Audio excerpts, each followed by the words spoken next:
turbulent, colorful years after World War I have been variously described as the Golden Age, the get-rich-quick era, the Jazz Age, and, of course, the Roaring '20s. This sensationally significant period spawned high-speed automobiles, movie madness, flappers, prohibition, crystal-set radios, the Charleston, and a kind of general mass hysteria. 1920, the threshold year of the Roaring Decade, was a time of change, upheaval, and national uncertainty. Millions of American families were looking for something solid on which they could build their future. Among them was a young farmer, his wife, his son, and 3 daughters. A family determined to stand together and shape a new life for themselves. They settled on 10 acres of rented land, planted berries, and sold them in a roadside stand. Nearly half a century has rolled by since that humble beginning. The march of time brought about unbelievable changes. The farm grew, became famous from coast to coast. Today, more than 4 million people a year come to visit America's amazing fun farm. Walter Knott and his family selected the heartland of Southern California as the location for their farm. Knott's Berry Farm is just a few freeway miles out of Los Angeles.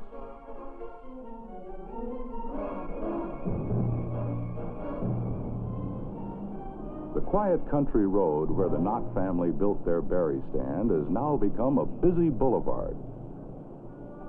The farm has grown from 10 acres to a massive 200-acre family tourist attraction.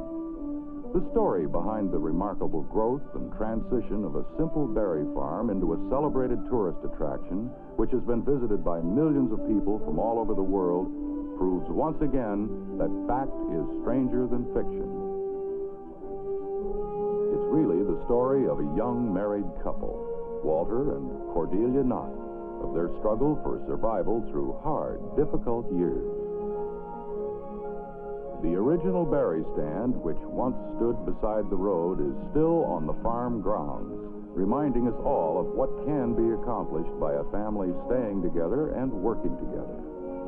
In the beginning, their fondest hope was only for a better life. Together, they have created an historical and educational landmark for the enjoyment of everyone. Every day of the year, thousands of guests come to Knott's Berry Farm to walk through the streets of a real ghost town. Everywhere you look, you're reminded of our great Western heritage. The buildings of this ghost town were brought here from a score of real ghost towns scattered across half a dozen states in the great Southwest. From mining towns of Utah, Montana, and Nevada, from cattle towns of New Mexico and Arizona, from gold rush towns all over California. These priceless heirlooms of our nation's past were searched out and found. Abandoned, forgotten, and crumbling into ruin, these dusty, wind-swept buildings were brought here board by board and restored with loving care, resurrected from the dead for the wonderment of new generations, and as a lasting tribute to our forefathers. The first building brought to Ghost Town more than a quarter of a century ago was the Gold Trails Hotel. The Knott family found the hotel building in a deserted ghost town near Prescott, Arizona. The beveled glass doors were shipped to the mining camp by mule team. The date on the hotel, 1868, is coincidentally the same year Walter Knott's mother came to California by wagon train. In the turbulent days following the California gold rush, a number of churches were built. The Church of Reflections was originally constructed in 1876. It was rebuilt here in 1955. This comfortable 4-room log cabin is about 125 years old. A group of farmers built this little red schoolhouse in Beloit, Kansas in 1875. The desks, books, and potbelly stove are authentic. They all came with the building. The schoolhouse was purchased at auction, dismantled, trucked here, and reconstructed in 1952. Ghost Town is a true monument to the pioneering spirit that helped shape our nation and make it great. The very atmosphere carries you back in time to those days of high adventure and courage. As you stroll over the old boardwalks built with polished square nails, you may be walking in the footsteps of a notorious gunslinger, a famous lawman, or a miner who just struck it rich and became a millionaire overnight.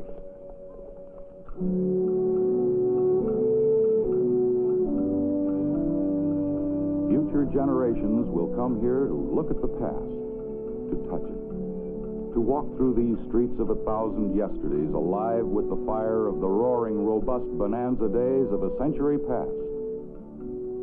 In the words of Edgar Allan Poe, all that we see or seem is but a dream within a dream.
The young in heart who dream by day see many things escaping those who only dream by night.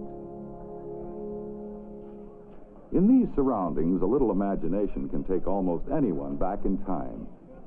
Black Bart, the daring and notorious highwayman, once robbed this very stagecoach. It was built in Stockton, California in 1859.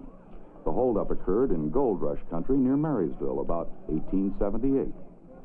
Black Bart was after the Wells Fargo strongbox.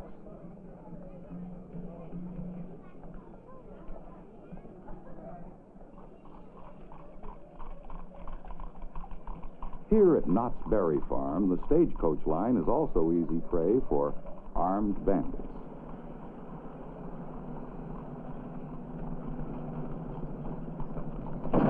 All right, let's have this strongbox. Put that money bag down here. Get along now with you. Right on there. Keep moving. The robbers don't seem to bother business, though. As many as 70,000 passengers a month ride the stage line in the summertime. The Wells Fargo Express Company was established even before the California Gold Rush.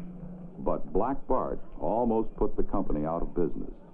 He robbed stagecoaches carrying Wells Fargo strongboxes 28 times over a 7-year period. He never shot anyone because Black Bart never carried a loaded gun.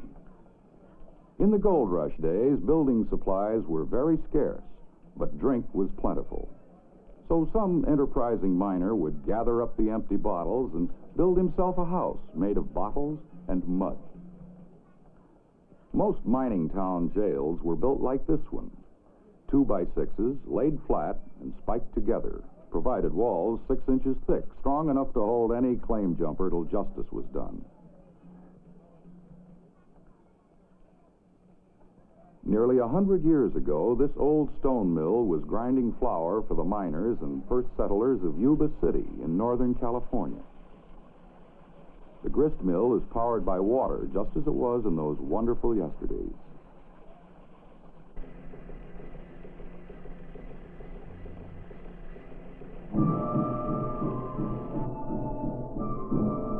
We moved out west to the Indians' land, but a dire revenge these redmen planned. In front of every general store they stand, offering tobacco in wooden hands.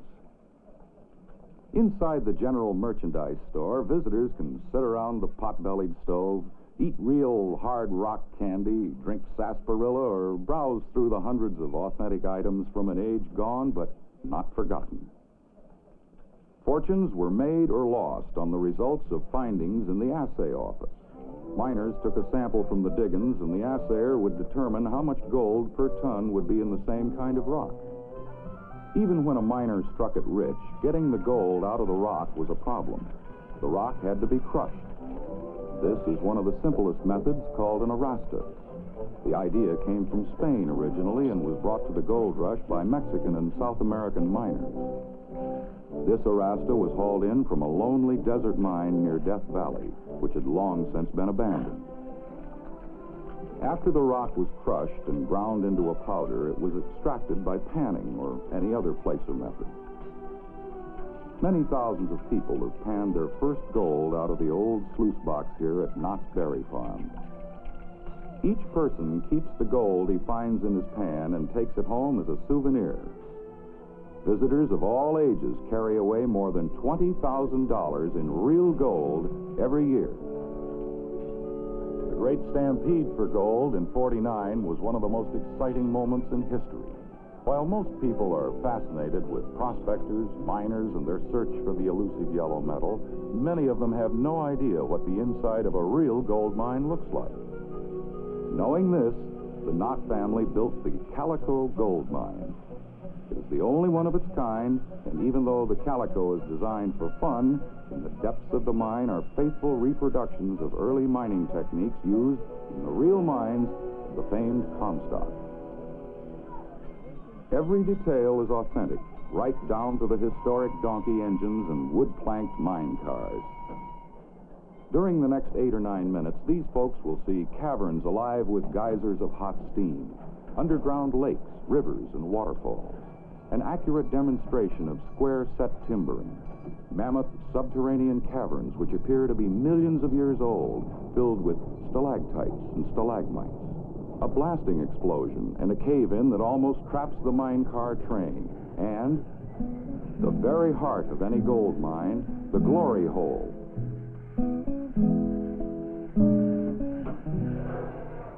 This gigantic pit dug out of the bowels of the earth is called the glory hole because gold was found there in such abundance that this one location could be worked for a long time.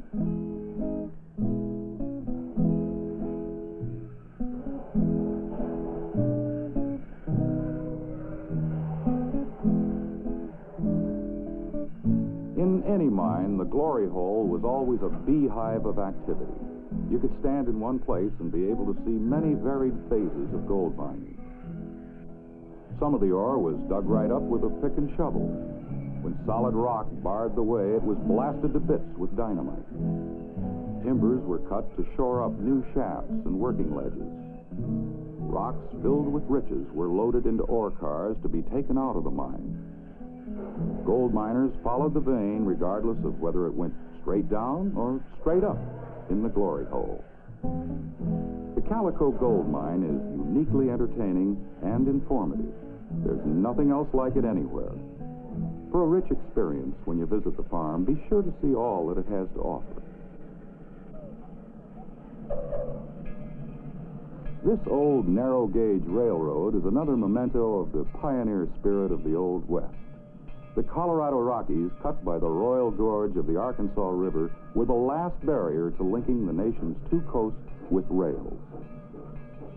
For the railroad that had the courage to bridge this last frontier, to go through the tortuous Rocky Mountains and not around them, there was a fortune waiting in minerals, timber, livestock, and agriculture. In 1871, the Denver and Rio Grande Railroad laid the first 76 miles of track for a narrow-gauge railroad from Denver to Colorado Springs. The 3 feet wide tracks, or narrow gauge, were considered the best suited to pass through the narrow canyons of that rugged country.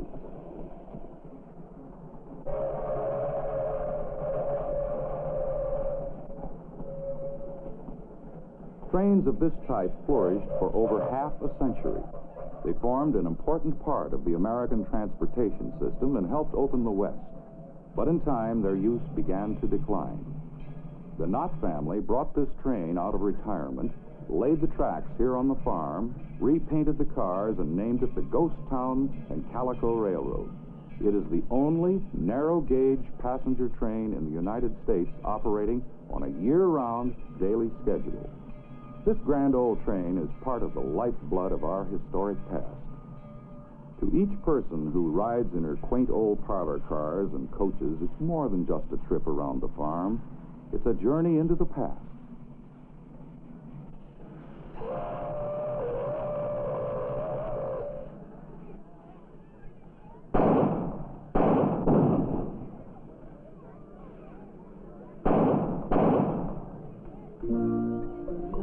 Knott's Berry Farm's Ghost Town is busting at the seams with entertainment for folks in search of fun and merriment that are out of the ordinary. Small wonder this place is called America's Amazing Fun Farm. On the edge of that crowd is the head of the family that started in a roadside berry stand and turned their farm into a major tourist attraction. This is Walter Knott. He knows more about the farm than anyone else on earth. It's his whole life. One of Walter's favorite diversions is strolling with the crowds through his farm that is now world famous. All he ever wanted to be was a good farmer. Ironically, his own ideas and imagination made that impossible. As the farm became more of a tourist attraction, Walter Knott found less and less time for farming. Still, he's rightfully proud of what he and his family have accomplished. The 4 children grew up on the farm. From the very beginning, each member of the family shared the work, the problems, the pleasures, and the eventual success.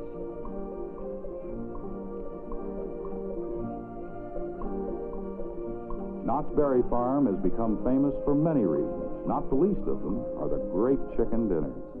Mrs. Knott still tends the chicken dinner restaurant kitchen. It is her kitchen, and it always has been. In 1934, to help with the family expenses, Mrs. Knott began serving chicken dinners. 8 guests came the first day, twice that many the next day, and each day after that, the guests kept coming in larger numbers.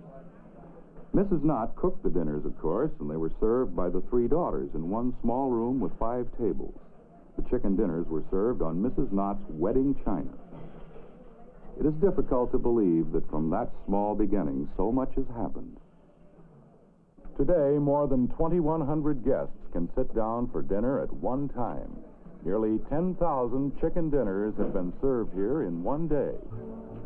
Shopping at Knott's has become a tradition for many Southern Californians, and over the years, the Knotts have invited other families to operate their own specialty and craft shops at the farm. The Knott children, now grown up, are equal partners in the farm.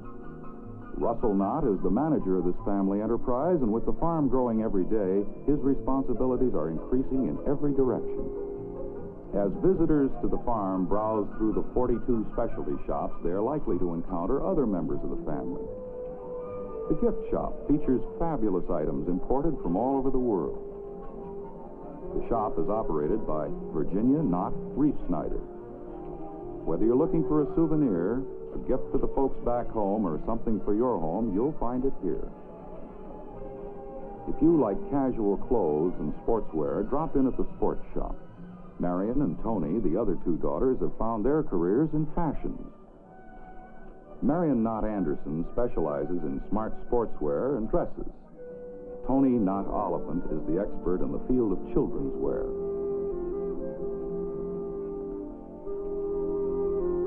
One of the oldest traditions of the farm is the preserving kitchen. Tony's husband, Ken Oliphant, is one of the 3 sons-in-law who help keep the farm running smoothly. He took Mrs. Knott's original recipes that helped make the farm famous and has built a nationwide business. The mouth-watering goodness of these jams, jellies, and preserves are found in supermarkets and specialty stores all over the country. Marion's husband, Dwight Anderson, manages the steakhouse. Andy sees to it that every dinner lives up to the well-established reputation for prime charbroiled excellence. Throughout the years, Knott's Berry Farm has changed, and so has the family. It, too, has grown larger. Today, there are 9 grandchildren, and some of them are carrying on this family affair. The youngest is Sherry Reef Snyder, who is learning the business in Virginia's gift shop. The next youngest is Darrell Anderson. His training ground is the cable car kitchen. Steve Knott is in charge of security and farm housekeeping. Ken Knott manages the chicken dinner restaurant. Everyone connected with the farm knows that visitors are caught up by the wonderful atmosphere of the past, which provides a brief escape from the frantic pace of our 20th century world. Creating Ghost Town was a great adventure, a dream come true. For years now, the family fostered another dream, a big one. They wanted to construct an exact duplicate of the most historic building in America, Independence Hall. In the heart of Philadelphia stands the original Independence Hall, a massive structure, and the decisions that were made within its walls towered over all other events of our American history. In this building, the United States of America was born. Drawing the plans took months and required many trips to Philadelphia to inspect the original building. Shelves of books had to be read and reams of research material digested before a line could be drawn on the blueprints. Hundreds of color pictures had to be taken, both inside and outside of the building, for the problem involved not only constructing the edifice, but included fixtures and furniture that was such an important part of the whole picture. After months of painstaking research, the drawing and redrawing of hundreds of blueprints, construction was finally begun. Ken Reef Snyder, the son-in-law who's in charge of construction at the farm, was on hand along with Walter Knott to see that everything went according to plan.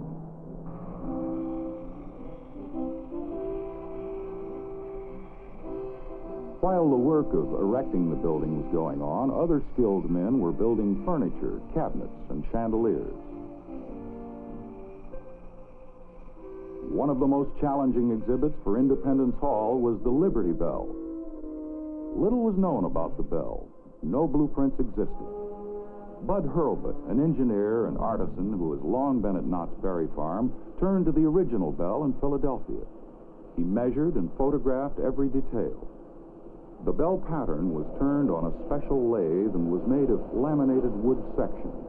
It's no small job creating an accurate pattern and casting a 2,080-pound bell.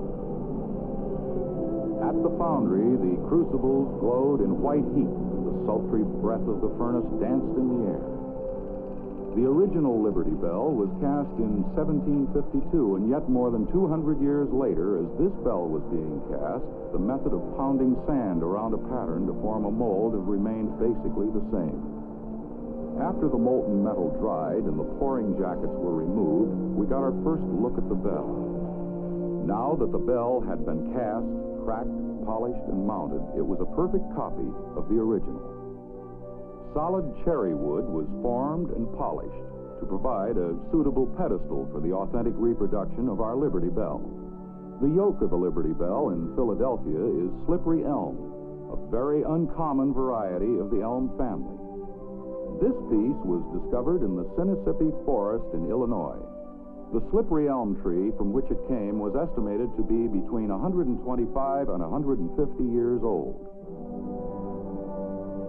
It took 15 years to build the original Independence Hall in Philadelphia, but the form of government which was conceived in this stately building gave us an economic system which allowed this brick-by-brick construction to be completed in 7 months.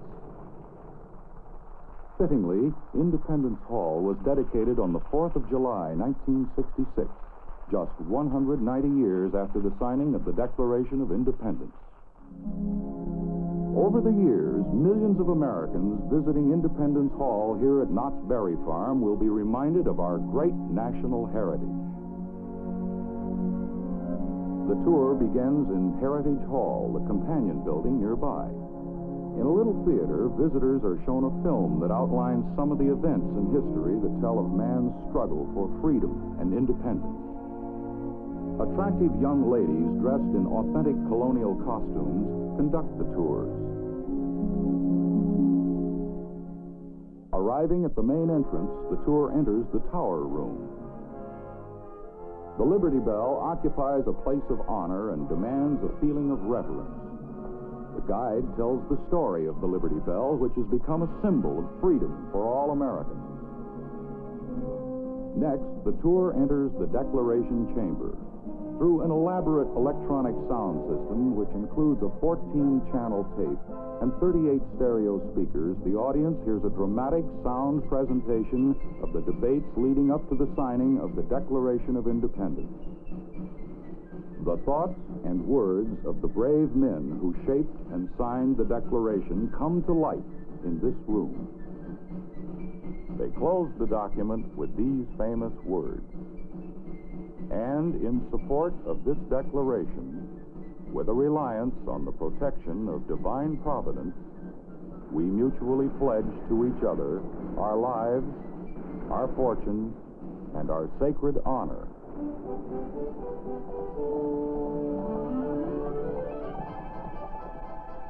A thrilling experience to feel as though you are in the same room with the men who signed the Declaration of Independence. The men who dared death to give birth to our great nation of freedom. Independence Hall at Knott's Berry Farm is a dream come true. Millions of Americans who might never have the opportunity to visit the original building in Philadelphia will come here to Independence Hall in Buena Park, California.